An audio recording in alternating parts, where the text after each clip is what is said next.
is too taboo to discuss. Now, please welcome your hosts, Andy Barker and Lou Del Pree. What's up, Lou? It's another Friday. It is Another another good day. Friday. Yeah, it's always a good day. It's always a good day when you're retired. It is. Usually. But hey, we have somebody in the room tonight. Hello there. Hi. We have a wonderful guest that was a little bit stressed. I'm not gonna lie. I wasn't sure if she was gonna show up or not, but she made it. I made it. Yes. Welcome. Just I screwed up spelling your name That's all right. several times. I'm so sorry for that. It's okay. It happens all the time. I'm used to it Oh. by now. I'm not real smart a lot of times, but anyway, I'm really fascinated to see your title because I need to throw somebody under the bus here real quick. Lou, Lou wants to write a book, I do. and we got the perfect person here to talk to about that. So, real quick, why don't you tell us a little bit about what you do, and that way we'll segue right into giving Lou a bunch of crap. Giving him no. I'm not doing that. I'm going to give him the real thing, the real deal. So I'll give him crap. I'm AG Billig, Andrea. That's how my friends call me. I'm a published author. I'm also a motivational speaker, and I'm also the founder of Self-Publishing Mastery. It's an award-winning educational center that helps authors to write and self-publish their books. So, writing has been and books have been a big part of my life since I was a very young child, and it's part of my life mission. And I think that books still have the power, although everybody's on TikTok and everybody loves its short bite content, but I think that books still have this incredible power of changing the world for the better, of opening people's hearts and minds, and we need this so much right now. So I agree. I love to read. I don't read as much as I used to, but I've actually self-published my own book. congratulations. Well, thank you. Thank you. Yeah. I wish I would have known you prior to because it was a pain. Well, will it be another one at some point? There's a possibility. I thinking just it comes to my mind right now. I mean, you have this amazing podcast and you have all these incredible gifts and guests, except myself. So, but Nonsense. you Nonsense. know, No. it makes sense. So I think, and you have these amazing conversations. Think about Nothing's Off the Table book. You can always create a book and put it out there. Just a thought. We might get in trouble if we did that. But I find it fascinating though. I'm an avid reader. Now I do a lot of audiobooks. Mhm. I got into, and one of the books I was listening to was talking about how we record history, and how in the West, it's names, dates, facts, and then Mhm. if it doesn't have all of that, then we're not really sure that it happened. But in many other cultures, it's storytelling how we communicate the history, and so there aren't exactly dates, but it's Mhm. these rich tellings of history and descriptions and colors, and that's how the history was passed down. And I think what I'm happy to see, and I'm reading in books, is that people are starting to realize that and starting to see the value in these stories of their historical significance, even though they're minus the date, name, place that we're used to in Western society. If I can interject here, I remember when I Yeah. was so my accent, just to clear this thing out from the very beginning. I'm originally from Romania, so I was raised there, I spent there most of my life. I'm glad it's just a little accent because when I came here in 2019, it was like a big accent. So now it's getting better. But I remember, studying in elementary school history, and I had to memorize all these dates, years, days of battles and victories, and I was, oh my god, I can't do that. Yeah. So, and it made it really boring. So yeah, I think you're right. Yes. Yeah. So I love to read fiction. I'm one of those kind of guys. And the book that I wrote is a it's a fiction. It's in the military espionage genre. Mm. So, and you know, I'll be honest. I wrote it primarily for me. I really didn't publish it. I didn't market it.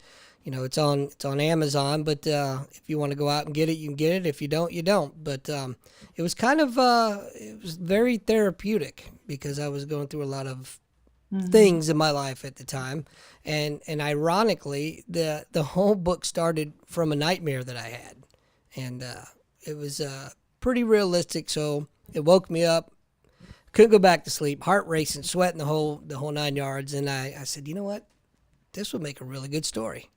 So I wrote the idea down, and then it took me, I don't know, geez, a year or so to finally put all my thoughts down and get it complete. Mhm. But what a rewarding experience it was.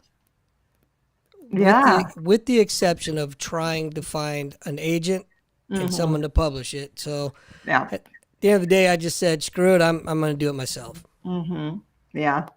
Yeah. And that this is one of the, I think, best parts of being alive today, if you're a creative, like an author or a musician, is that you no longer have to go through those middlemen, like a publisher, traditional publisher, or a record company to make art and to sell it, because you can do this on your own. And then, if you I think the main ingredient is to write from the heart. And I'm working with this amazing gentleman. He has this incredible life story. His name is Dale Aronson.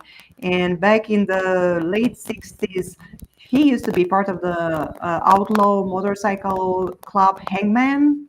And after 7 years, he realized this is not actually the life I want to live. So he left the club, and then he went to Alaska, and then that's where he learned how to pilot airplanes. And then he made his way into American Airlines. He became an airplane captain, although he had no formal education, so he barely finished high school. But he has all this experience in the airlines. That was, he told me, the Reagan presidency. So the airlines were desperate to get Yes. pilots. So um, Yes. so he did that, and then he became a world record breaker, breaking rifle shooter. So he has this amazing life story, and then he reinvented himself as an author. So he has this innate gift for storytelling, and he put his books out there. The first book tells about the Hangman Motorcycle Club, and then the next two books are about his life experience, his life adventures as an airplane pilot. And but he put so much passion into his writing, and he's such a great storyteller that the readers love him. They simply love him, and he has like tons, like hundreds and hundreds of reviews, and most of them are, over 5 stars. So um, the readers can feel that they immediately they can see that you're gifted, and then they immediately they can see that you put passion into your book. You love what you do. And if you have this too, then even with little marketing, I think your book or your song can take off. Because before I met him, he was like basically doing Amazon ads, and he was wasting a ton of money on those ads. Um, However, the readers were so fascinated with the books that they felt compelled to write a review, which is a big thing. You know, I have several 5-star reviews on mine, but I had to pay everybody to No, write I don't those. believe you. Come on, that's not true. That's not true. So, what led you to starting your own company? Well, I have an inspiring story. First of all, I have to say that I've been, like this sort of entrepreneur since I was in high school. Again, back in Romania, the high school started the high school magazine, and after the first issue, they decided, okay, we don't want to do it. But I thought, oh, this would be fun. So I put together an editorial team, and then I find a bigger newspaper to help us with the printing, and then I find someone to sponsor us to do the layout. And basically, I was doing the magazine and I was making money. Making money was not the end goal for the magazine. I was really excited to do it, but so I have this. I'm this type of person. But then in 2015, after I got traditionally published, I went back to the London Book Fair. And for those of you who don't know, London Book Fair is one of the biggest and most important trade shows worldwide in publishing industry. Nowadays they pay more attention to self-publishing, but I remember that I was there as a journalist. I got a chance to sit and talk with Brian May from Queen, and that was an amazing experience. He's such a Wow. humble person. um, but I was there, and there was this panel um, where there were three different authors, all of them self-published, and one of them is Mark Dawson. He's from the UK, and he shared his story of how he initially was traditionally published, and then, of course, the publisher didn't market his books, therefore the books didn't sell, and then the publisher dropped him, and then he said, "Okay, I'm just going to quit writing." But then his passion for writing was so, I mean, it wouldn't let him give up, and he decided to self-publish. So that was 2015, so almost 10 years ago, right? And so he was commuting every day from where he was living to London, and imagine the subway car filled with people and noisy, and he would just sit there for 1 hour and a half and block the noise and type on his computer. That's how dedicated he was. So he was able to crank one book after another, and started publishing them, self-publishing them on Amazon. And so in 2015, he said, last year, I made $500,000 just by selling ebooks. Wow. So let me ask you, my book is already published. Is there any way to go back and promote that or Yeah, I just want to let me wrap up this thing, and then the absolutely? second lady, she's American. Her name is CJ Lyons. She writes medical thrillers because she's a medical doctor, and she said, "I'm so excited. Now I get to have my own media empire. I have this YouTube channel, and I have this sort of Instagram, and I have my website." And she was striving as well as an author. And then I realized what I know every many are upset with Amazon because they are making great books, but still, Amazon gave us this amazing outlet to put our Yeah. books out there. And I realized this is the trend. Even if publishers wanted to publish more books, they don't have the bandwidth, really. So I realized this is something that's here to stay, and that's how I got the idea to create self-publishing mastery, because I said, okay, I just want to use my PR and marketing expertise to help authors and to help also myself, because ever since I have self-published my books, and just be part of this movement. But to go back to your question, so this is the wonderful part of being a self-published author. You have full control. So you are in control, and the book is an evergreen product. It never grows old, especially a book that's well written. So I know many cases and situations where authors, when they first self-published a book, they did the best they could, but they didn't have the right cover or the right editing. And Dale Aronson, his first cover was he made it himself. It wasn't right. So yeah, you can always go back. You can always redo the cover. You can always redo the sales blurb, and you can relaunch the book for sure. So yeah. My goal is not so much money, but I just Mhm. want to get it out there and I just want to share the story and people have people read it.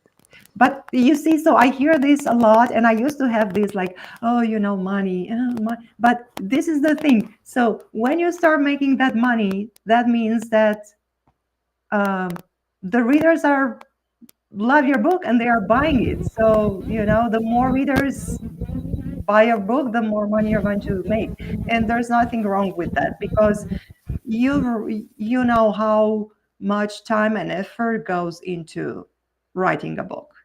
And then self-publishing is not free. I mean, yeah, it is free if you want to do it in a very amateurish way, but typically you have to pay for a book cover, you have to pay for an editor, so there are costs. It's not completely free if you want to do it right. Yeah, So I yeah. wouldn't turn down the money. Don't get me wrong, but Yeah, okay. Yeah, you're absolutely right. The editing cost, the I had a cover design that exactly. wasn't Yeah, free, and yeah, but yeah. it's worth it in the end. I thought. And even the marketing, I mean, there's a lot to do, and that's why publishers have these big teams of people, or maybe not that big, but however, they have someone who does the marketing. So when you self-publish and when you get started, unless you have the a little bit of money to invest in it, then you have to wear all the hats, and there are many hats to wear at the same time. So It wasn't easy, yeah, but like I said, well worth it to go yeah. through. I would do it again. I just have to get a few irons out of the fire before I get back to writing. Yeah, whenever the time is right. Speaking of time being right, Lou, what tell us about? Can you give us any hints on what you're trying to write or no? No, I can't. But I do want to talk to you about. There's a book series I've been following since the 1970s that's been publishing. That just recently stopped around 2008. And what I thought was fascinating is how you see the difference in the villains being written. With the same group and same authors. As politics change, so did the villains, and so did the writing styles switch and change. Um, so I do think it's interesting. But I have a question for you. What advice do you give authors, or people who are thinking about writing? What would you tell them? What would you say to them? Oh, so I think the first, what I said earlier, love what you write, really. Write something that you love, because I see some people, they look at, the genres that are popular, and thriller and mystery is a very popular genre, and then romance. But I think people who are successful in romance, and I'm a woman, so I look at that genre. They really love writing that. So write something that you really love, and that's write something that you are passionate about, and also believe in yourself, and then decide what is your vision for your book. What do you want to accomplish? And also, is this just one book? Uh, do you feel it in your heart that this is your life calling and that you cannot live anymore without pursuing it?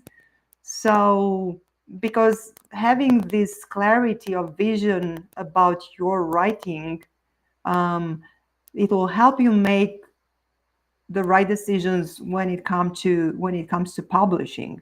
I mean, if it's like a cathartic process, and oftentimes it is, and you write a book just to heal yourself or go through a tough time of your life, and you feel that this is just one life book, and you feel that it can change people's life, and you still put it out there, then you will take a certain route. But if you decide that I want to be the next Mark Dawson, okay, then you have to take a completely different route. So passion for what you write, regardless whether it's one book or book series. Believe in yourself, and believe that there are readers out there who are looking for a book just like yours, and also have clarity about where do you want to go about this. And once you have these three things in place, then you can, decide. And then Are you ready to learn a new skill set like marketing? Do you have, maybe you have a well-paying job, so you have money to invest in book marketing? Um, how are you going to navigate this process? Or you don't want to deal with any of this self-publishing stuff, and your goal is to find a publisher, and you are so confident in your talent, you believe that you are the next Hemingway, that you know that you're going to land a literary agent who is going to help you get a publisher. And if that's the route, that's perfectly fine. But build resilience and don't give up. Either way, self-publishing or publishing, don't give up after your first no, or after you put your first book out there, and it's not like everybody's buying it, because if you don't market it, nobody, probably only your friends will buy it. So just build this resilience and don't give up if you feel it in your gut that this is what you need to do, because eventually it will pay off. um I think there was something else. No, I think this is it for now. Does it answer the question? And by the way, I just want to make to make to explain that right now there are three avenues that people usually take. So one avenue is traditional publishing. With traditional publishing, you find a literary agent, and that agent represents you and finds you a publisher. The literary agent only gets paid when they land you a deal, and they typically charge 15%. Okay, you will not be charged by the literary agent. You will not be charged by the publisher. Okay, then you have, at the other end of the spectrum, you have self-publishing, and this is where you basically wear the head of a publisher, and either you do things yourself or you pay someone to do things for you. In this situation, you maintain the copyright of your work. When you have a traditional publisher, you have a contract and you give that copyright away for life, or in my case, it's like 10 years.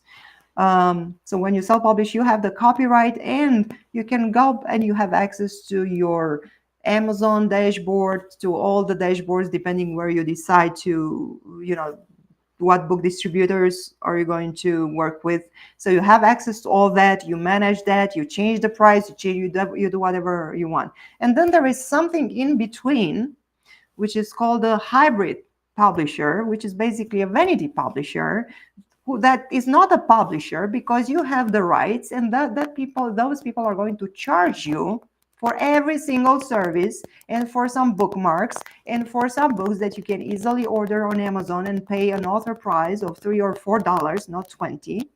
And basically, then if you want to go in and make changes to your book, it will be a whole hassle. So my advice is, either go with a traditional publisher and wait until you get the right one, or if you want to have be in control, go with self-publishing. And if you need help, just hire a professional who can help you set up everything, and who can help you with the book marketing. But you are still in control, and you have access to everything. So I see a lot of people working with hybrid publishers, and then being really disappointed and paying a ton of money for that. I actually looked into that in the beginning, Yeah. and I just, every red flag went up, and it was Hmm. just in the back of my head was screaming scam, scam, scam. Yeah. I'm not saying it is, but that was my initial impression, so I chose to not go that route. Good. I'm glad you didn't. And you don't. And that's the other thing. I mean, publisher. You have, like, on the spine of the book, there is allegedly like the logo of a publisher. The reader doesn't care if a logo is there, and you can always create your own imprint. You can create your small press, and you act like a publisher. But the readers don't care. All they want is a good story, a nice cover, because that will catch their eyes, especially in the beginning when they don't know you, and a good book description. That's where everything starts. Definitely. I've read thousands and thousands of books, and I've never ever paid attention to the Yeah. little logo Hmm. on the spine. Who cares? Yeah. But I am definitely interested. I think we might need to do a revision and maybe Yeah, relaunch the book. yeah, But for sure. And you have this. I think this podcast. I know you're not necessarily talking about fiction, but this. I think this is a great platform. To let people know about the book and what the book is. And yeah, definitely. Lou, did your question get answered? You're unusually quiet tonight. Oh yeah, yeah. Every time I unmute, you mute. Uh, So, hey, it did get answered. I do have a question for you though. An editor. How important is it to get an editor? Oh Would you well, say? I think I keep thinking about the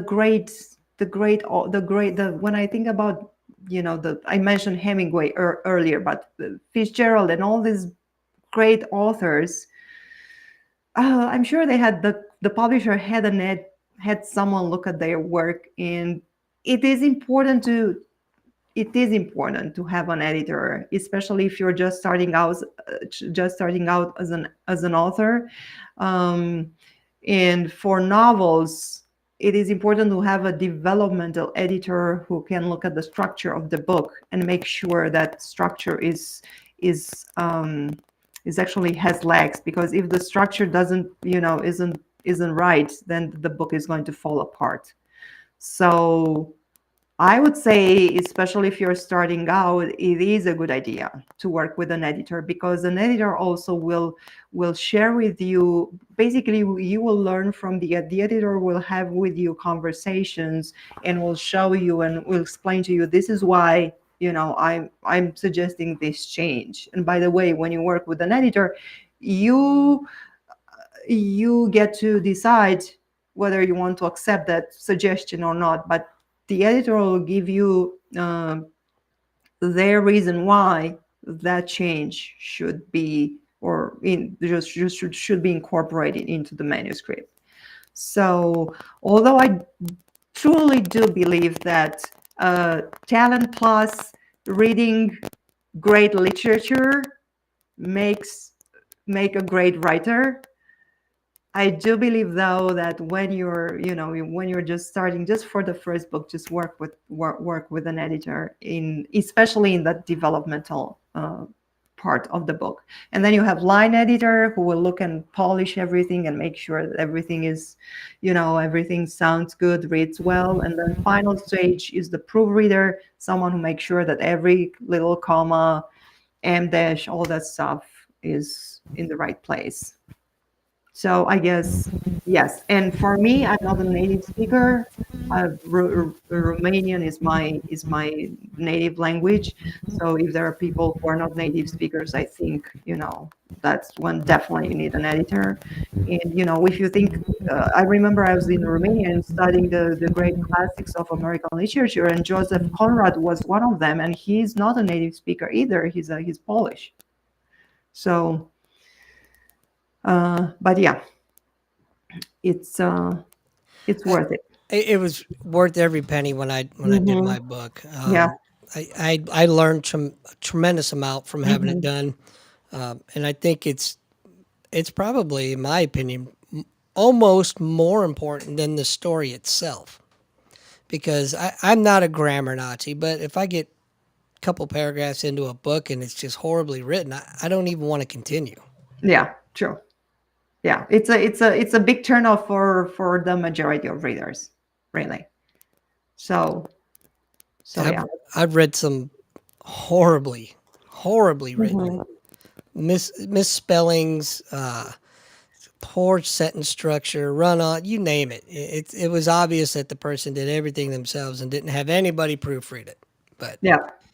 it's one of the risks you run into when you buy a self-published book, I think. But you know what? What's a couple bucks?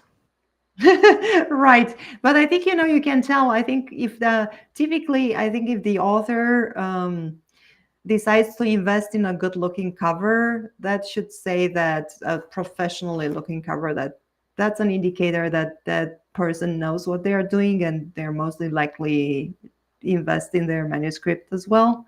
But if the cover is really poor, I think that's the first sign, like, okay, just I better Well, stay away. I was gonna share my cover. Now I'm not sure I want to. Yes, come on, you said no, please. It's a poor copy. I went and found the first one I could find. It's a little bit pixelated, but yeah, I No, had somebody do this for me. yeah, it's not. It's It's catchy. again, I my cheap behind went to Fiverr.com and I Yeah, had that's what. somebody, Yeah, yeah. yeah, But there's a yeah, lot of talent there. You know, it's yeah. you can hit or miss for sure. But Hmm. I'm going to shift gears on you a little bit here, real quick. And what brought you to the states? Um, growing up in Romania, so I spent the first years of my life. It was still the communism, and however, I had my parents had all these books in our house, and we had those novels about those romanticized novels about Native Americans. So I devoured those books. I loved them. And then I grew up with the music, and then I would occasionally watch movies.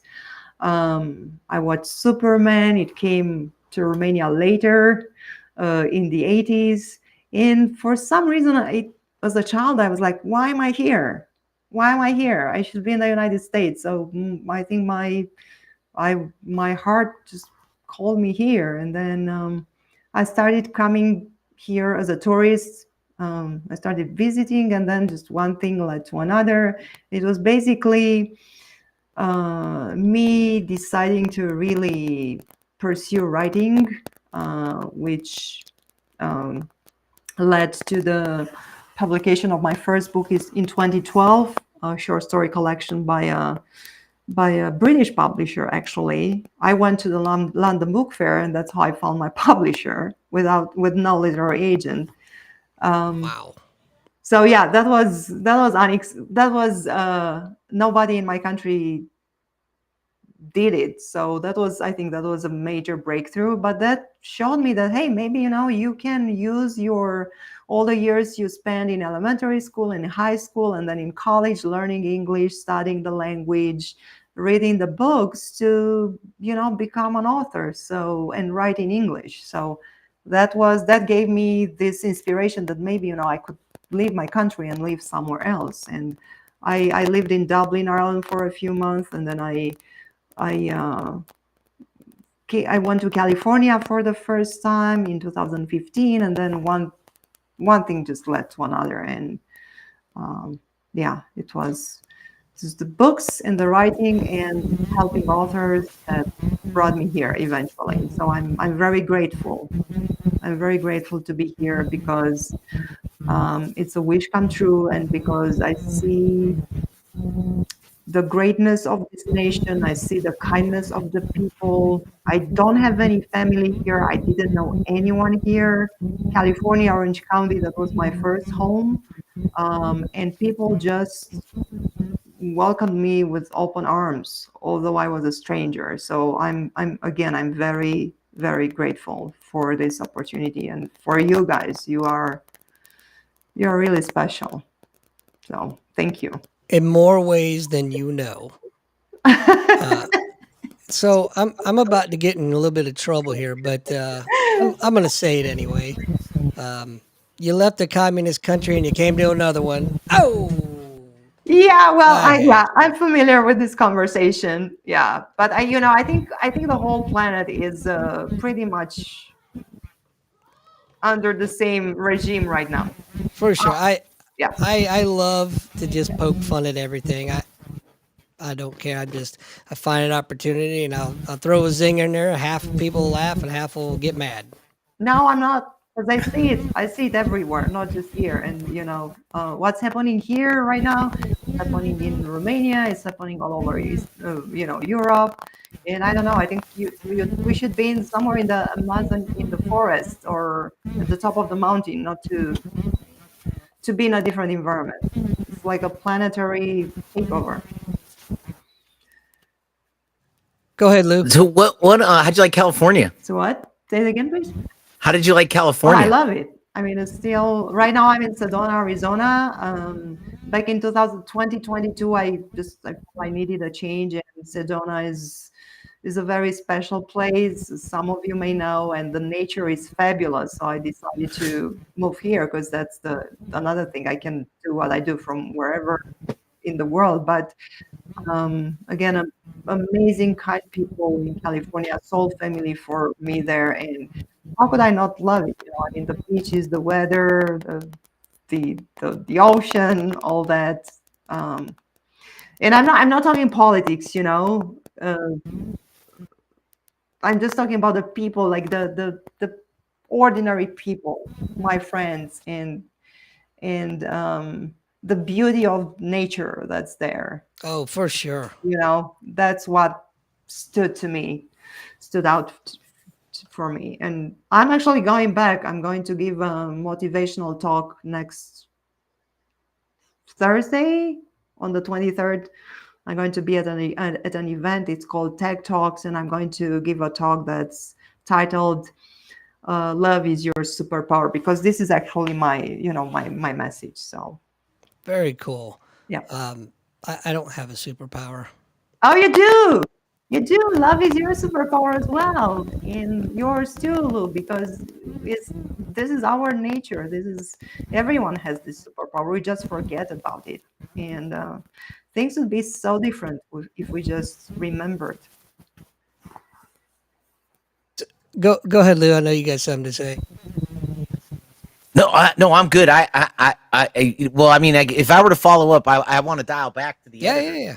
I want to go Do it. back to Let's do it. editors. Are you saying so? You were talking like there's multiple Yeah, editors, like there's editors yeah, for the flow of the yeah. content. Can you talk a little bit about like the different types Yeah. of So editors? so so when you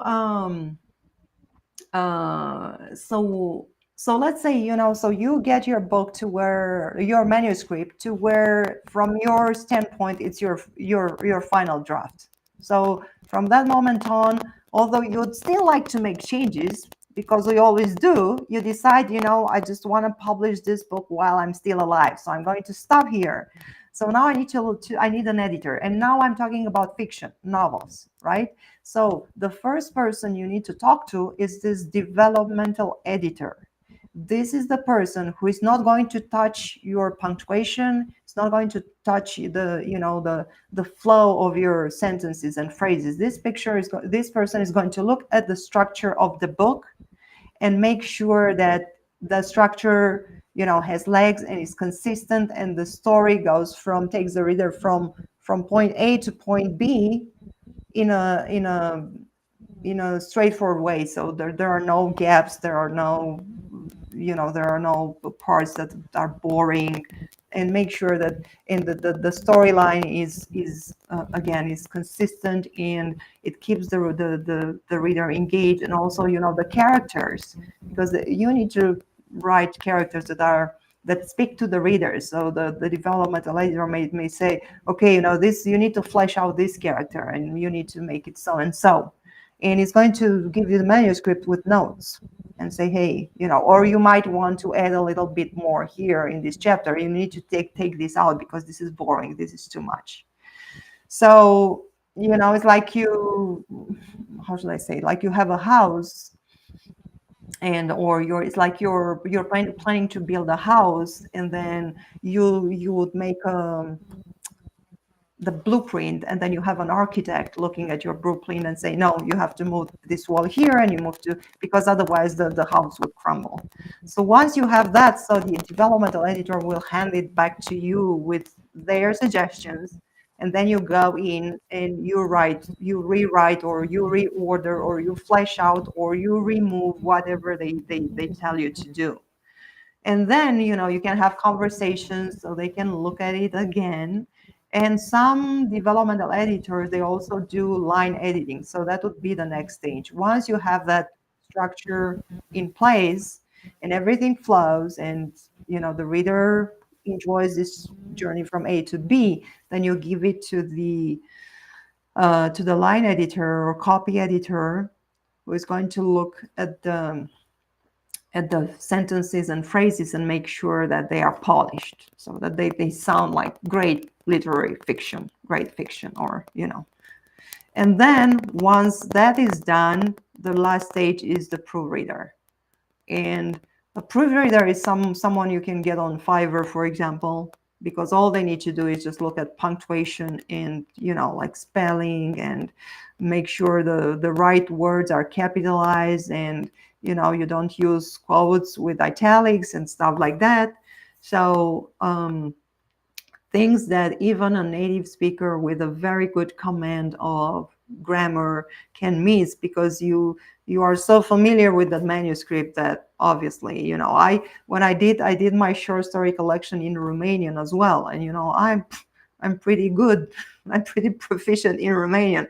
However, there were things I missed because I my eyes wouldn't notice them anymore. And so yeah, there are three types of editor, and typically the developmental one, that's the most expensive. I mean, I know they can charge up to $75 an hour. That was like a few years ago. So that would be maybe a couple of $1,000 to work with that person. It's definitely not cheap. No, it's not. It's not. That's what I'm saying. If you need to be really, really clear about what you want to do, about your writing, about your book, about your career, writing career. And I know I have this. When I was in LA, I was a member of the Greater Los Angeles Writers Society, and there was this other young writer. Her name is Brandy June, and she was so dedicated to her books, and she writes YA, that she had a good marketing job. However, she was the sole breadwinner, earner in the family, so she took a second job so she could afford to pay the best editor. Elaine Ash is her name, and I know one of the best editors in LA, because she wanted to work with her. And Elaine did an amazing job of her book. I don't typically read YA, but the first book, it's a duology. So the first book I devoured it because it was so well written. And she managed to get a publisher. So that book was traditionally published. Did she recoup her investment? I don't know, really, because that's the other thing. With a traditional publisher, typically my publisher gave me 15%. 15. Amazon will give you, and Andy, right? Because Amazon gives you 70% for your ebook if you're priced between $2.99 and $9.99, and up to, I think, 50 or 60 for the paperback. So definitely you can make more money as a self-published author if you know how to market your book. That's the caveat for that. Just market your book and you'll make your money back. But Clearly, I don't know how to. yeah, it's a strategy, and building a connection with the readers takes a little bit of time, but it can be done. I mean, other people do it, so it can be done for sure. Well, I think I would definitely get with you offline and Yeah, look into maybe redoing this a little yeah, bit. yeah. Again, it's not about the money. The money's nice, but No, come on. Let's not. It's why not? You deserve it. well, Every single author who spends hours and hours and hours and hours writing a book deserves this. It's an exchange. And it yeah, is it is an I want you exchange. to be a millionaire, Andy, because that means that millions of people will read your book. That would be wonderful. I just want my story. I just want Yeah, people to read it. yeah, yeah. And if people read it, then you'll see that in your bank. It'll be reflected in your bank statement. Be And maybe there it could it be a second book in the series? Could oh, you? for sure. I left Okay. it open on purpose. Yeah, yeah. Okay. Because that's the one of the big secrets of people who get to make an impact with their books and connect with the readers.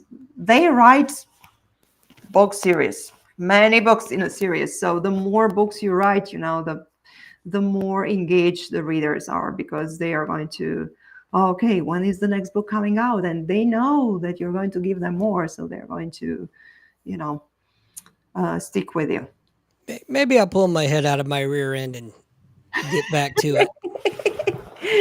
Yeah, because if you, I mean, and if you decide to, I would, my recommendation is if you decide to relaunch this book, relaunch with keeping in mind the next, what would be the second and the third book in the series, and then it can be the whole relaunch, and book marketing can be strategized keeping in mind that this is a book series and promote it as such. There are many things that can be done. So I may or may not have an idea or two I'm sure you do. potentially. Lou, did you have any more questions, sir? No, I'm good. Wow. So I need to write this down on the calendar. I, Oh, I normally I can't Lou, I can't get him to be quiet, but I'll take this tonight. Actually, truth be told, we're having a little bit of difficulty with the audio, but we're working through it. There's a comment in the room. Mark Barris, what up, Barris? Says he actually served with Romanians in Kandahar, so hi, Mark. goes full circle. Yep. But hey, you know what? Look at what time it is. It's Yeah. that time of the show. It is time for our Veterans Helping Veterans segment. And this week, I want to highlight an organization called TAV Now. And what that stands for is Thank a Vet. Thank a Vet Now. It's run by a retired Army Sergeant Major who lost his. I'm blocking you out here. I'm sorry for just for a minute. Had his eyesight, lost his eyesight in Iraq in 2006, and came back home and started this organization. They do a lot of great things. A lot of great things for veterans. They help get employment. They help with bills in certain situations, all kinds of things. So do yourself and everyone else a favor. Take a quick picture of that little QR code there and help them out if you can. And that's our Veterans Helping Veterans segment. Well, I tell you what, I hear the kids stomping. I'm surprised you guys can't hear it. It's like there's elephants running up and down the room. So I Oh, think we will cut this a little bit early so I can go abuse. I mean, talk to my kids. AG, that was fascinating. I mean, the whole book process, editors, things like that, stuff that people don't think of. And the fact that, I like that you're a resource out there to other people, who might be thinking about publishing stories. There's Yeah. ways to go about there. Do some creative Googling before you dive in without any floats or water wings or anything. There's people out there dying to help. Yeah, and there is so much information. That's the other thing. It's just going down the rabbit hole. There is so much information that at some point it can be overwhelming. So that's why I think it's worth, at least booking a coaching session with someone and helping you to help you navigate the process and at least point you in the right direction. But How can people find you? well, they can find me on my website, selfpublishingmastery.com, and there is a contact form there. And if they fill out those fields, and then they can reach me. And there is also an Instagram account, Self Publishing Mastery, and I have my author account, which is AG Billig author on Instagram. So that's another place where you can find me and message Awesome. me. So Well, I just put Thank your website in the chat room there. So if folks want to get a hold of you, they can click on that link and reach out. thank you. But And thank you for having me today. oh, the pleasure was thank all you. ours. Fascinating, man. There's so many questions I wanted to ask, and I couldn't even think of all of them. But do us a favor, stick around. We're gonna take off here, but I'd love to talk to you post show. But Sure. Lou, you wanna take us out? Yeah. So everybody, thanks again for listening. This week we'll see you all next week. And as always, comment and click like down below. The more you like the show, the more we get to push our content out to you. So thanks again, and look forward to listening to you next week. Thank you.